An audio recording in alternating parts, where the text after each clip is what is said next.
नमस्कार मंडळी, माझं नाव सोमनाथ अभंग, मी रांजणगाव गणपतीवरून आहे. माझ्यासोबत आहेत रामचंद्र चौधरी काका शिरूरचे आहेत. तर काकांना अमृत ज्यूस घ्यायच्या अगोदर काय प्रॉब्लेम होता आणि अमृत ज्यूस घेतल्यानंतर किती दिवसात काय रिझल्ट आला हे आपण काकांच्या तोंडून ऐकूया. तर काका सांगा तुमचा अनुभव, तुम्हाला काय त्रास होता अमृत ज्यूस घ्यायच्या अगोदर? गेली मला 30 वर्ष झाले. सॉरीशीच होता. मी खाजगी दवाखान्यात कमी कमी लाखो रुपये घालवले. मी 8 दिवसापूर्वी अमृत ज्यूस घेतला. अमृत ज्यूस घेतल्यानंतर मला 80% आराम पडला.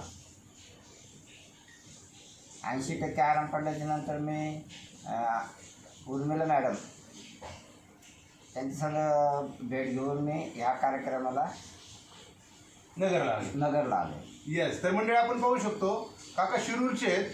शिरूरच्या नगर परिषदेमध्ये काम करतात. 30 वर्ष सोरायसिस होता आणि त्यासाठी तुम्ही इलाज काय काय केला?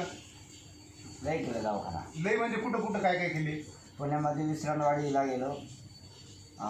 पुण्यामध्ये मी सगळे MD डॉक्टर सगळे केले. हो. मग ते डॉक्टरांनी काय सांगितलं तुम्हाला? होईल कमी पण झाला नाही. झालं.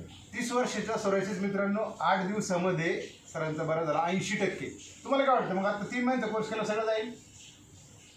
1 महिन्यातच एका महिन्यातच जाईल. तर एक जबरदस्त रिझल्ट या ठिकाणी आला. आणि तुमचं वय किती आता?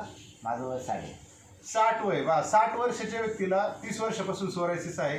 पुण्यामधले मोठे हॉस्पिटल करून MD डॉक्टर करून जो बरा झाला नाही तो आपल्या फक्त अमृत ज्यूसच्या एका बॉटलमध्ये किंवा 10 दिवसामध्ये त्यांना तो रिझल्ट आला. जबरदस्त रिझल्ट आहे. धन्यवाद काका तुमचा अनुभव शेअर केल्याबद्दल.